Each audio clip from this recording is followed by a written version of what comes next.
अस्सलामुअलैकुम, welcome back to my channel. तो कैसे हैं जी आप सब लोग। मैं उम्मीद करती हूँ कि बिल्कुल ठीक ठाक होंगे।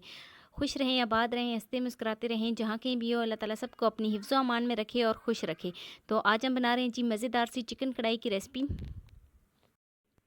आज मैं आपके साथ बिल्कुल आसान तरीके से एक चिकन कढ़ाई की रेसिपी शेयर करूँगी और बहुत ही कम वक्त में। तो स्टार्ट करते हैं जी अपनी आज की वीडियो शुरू करने से पहले हमेशा की तरह आपसे रिक्वेस्ट है कि मेरे चैनल को जल्दी से सब्सक्राइब कर दें और वीडियो अच्छी लगी हो तो लाइक कर देना। तो यहाँ पर मैंने एक कढ़ाई में 1 कप ऑयल लिया है। ऑयल हमारा गर्म हो गया है तो मैंने एक मीडियम साइज़ का प्याज लिया था, उसको मैंने बारीक बारीक काट लिया था। तो अब हम इसमें प्याज शामिल करेंगे। हमने प्याज को बहुत ज़्यादा लाइट ब्राउन नहीं करना, बस हल्का सा सॉफ्ट करना है। अब हम इसमें 3 से 4 हरी मिर्च शामिल करेंगे। और तो प्याज हमारे सॉफ्ट हो गए हैं तो अब हम इसमें 1 टेबलस्पून नमक, 1 टेबलस्पून कुटी हुई लाल मिर्च, थोड़ी सी हल्दी और हाफ़ टेबलस्पून लाल मिर्च शामिल करेंगे। तो सारे स्पाइसेस को शामिल करने के बाद अब हम इसको अच्छे तरीके से मिक्स कर लेंगे। तो 6 से 7 सेकंड के लिए अब हम इसकी इसी तरह भुनाई करेंगे और उसके बाद हम इसमें टमाटर शामिल करेंगे।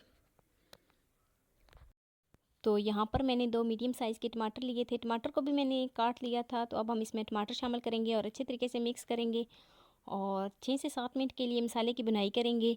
तब तक करेंगे जब तक जो हमारे टमाटर हैं सॉफ्ट नहीं हो जाते और जो टमाटर के अंदर पानी है वो ड्राई नहीं हो जाता। तो टमाटर शामिल करने के बाद अब हम इसमें 1 टेबलस्पून कौरमा मसाला शामिल करेंगे। तो कौरमा मसाला को मैंने शुरू में नहीं डाला था। अगर आप इस तरीके से टमाटर डालने के बाद उसके बाद आप कौरमा मसाला शामिल करेंगे तो उसका बहुत ही अच्छा टेस्ट आता है। तो यहाँ पर मैंने 1 किलो चिकन लिया था। चिकन को मैंने अच्छी तरीके से सॉफ़ कर लिया था और फिर धो लिया था। तो अब हम इसमें चिकन शामिल करेंगे और अच्छे तरीके से मिक्स कर लेंगे। तो 6 से 7 मिनट के लिए चिकन की भुनाई कर लेते हैं ताकि जो चिकन के अंदर स्मेल है वो भी रिमूव हो जाए और जो चिकन का पानी था वो भी ड्राई हो जाए। तो काफ़ी हद तक जो पानी है वो ड्राई हो गया है और चिकन हमारा भी सॉफ्ट हो गया है। यहाँ पर मैंने चिकन में पानी बिल्कुल भी शामिल नहीं किया। जो चिकन के अंदर पानी था उसी में हमारा चिकन सॉफ्ट हो गया है।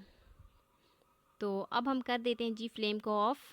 लीजिए जी हमारी चिकन कढ़ाई जो है वो बनकर तैयार हो गई है। तो अब हम इसके ऊपर हरा धनिया शामिल करेंगे और 3 से 4 मिनट के लिए कवर कर देंगे ताकि जो खुशबू है धनिए की वो हमारी चिकन से आने लगे। तो छोटे छोटे स्टेप लाजमी फ़ॉलो किया करें क्योंकि जायका इन्हीं छोटे छोटे स्टेप से बनता है। तो वीडियो को एंड तक देखा करें, कोई स्टेप मिस ना किया करें क्योंकि यही छोटे छोटे स्टेप होते हैं जिनको आप मिस कर देते हैं और फिर आपकी रेसिपी जो है वो ख़राब हो जाती है। तो यहाँ पर 3 से 4 मिनट हो गए हैं और अब हम इसको अच्छे तरीके से मिक्स कर लेंगे। तो तो लीजिए जी बहुत ही कम वक्त में हमारी चिकन कढ़ाई जो है वो बनकर तैयार हो गई है। अब हम इसको डिश आउट कर लेते हैं। तो हमेशा की तरह वीडियो अच्छी लगी हो तो लाइक कर देना और फर्स्ट टाइम है चैनल पे तो चैनल को सब्सक्राइब कर देना और बेल आइकॉन को प्रेस कर देना ताकि मेरी डेली की वीडियो आप तक पहुंच सके।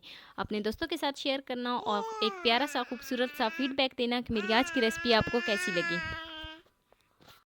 मिलते हैं नेक्स्ट वीडियो में एक नई रेसिपी के साथ। अपना बहुत सारा ख्याल रखना, अपने से ज़्यादा दूसरों का। अल्लाह हाफिज़।